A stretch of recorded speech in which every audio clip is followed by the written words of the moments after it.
はい、ちょっとどうぞ。いらっしゃいませ。どうぞ。いらっしゃいませ。Welcome to サムライ寿司スピリッツ。どうぞ。はい。In this video, we are going to show how to make tuna flakes roll. 巻き物をしていきたいと思います。はい、こちらツナですね。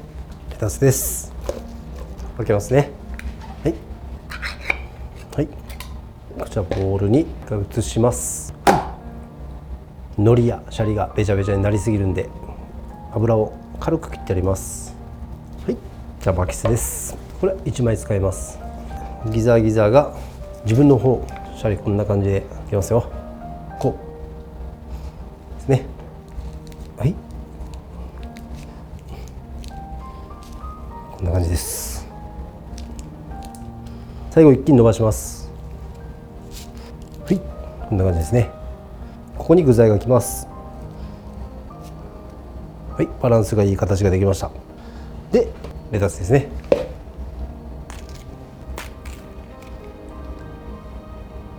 まあこんな感じですかね。で、マヨネーズピューッと大体1往復ぐらい、まあ好みですね。好みで。でですね、シーチキン、ちなみにですね、シーチキンじゃなくてもお肉なんか巻いても全然美味しいです。はい、こんな感じ。はい。で、一回ですね、レタスでかぶせる。こんなイメージです。で、巻きます。ここ。はい。こんな感じで巻いていきます。はい。ここに使えてください。こんな感じです。で、ここから先に伸ばしてこうです。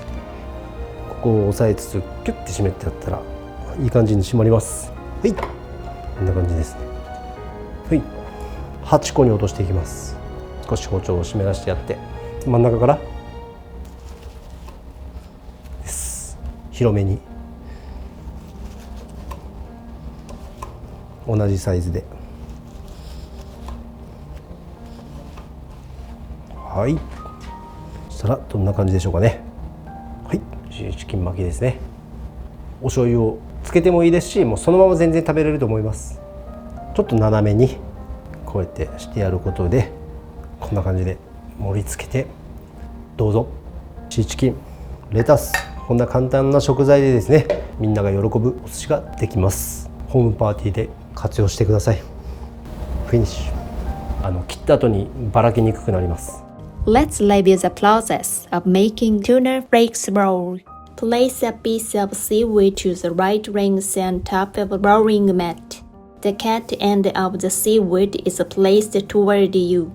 Take a sushi rice and form it into a long dish shape.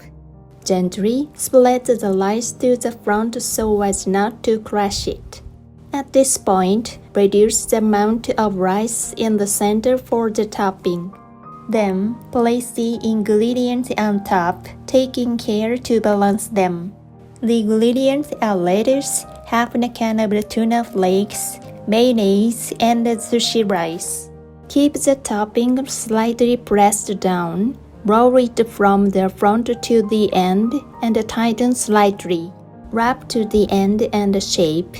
Do not force it too much, but make a square shape.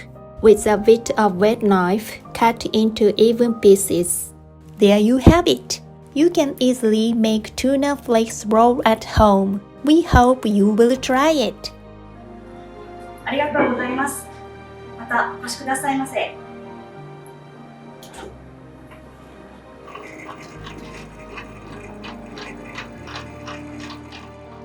Thank you for watching our videos on YouTube. We will upload videos every Tuesday, Thursday, and Saturday. Please subscribe to our channel and we look forward to your comments. Follow us on Twitter, Instagram, or Facebook page. Tag me on your post if you give it a try. And check out our next video.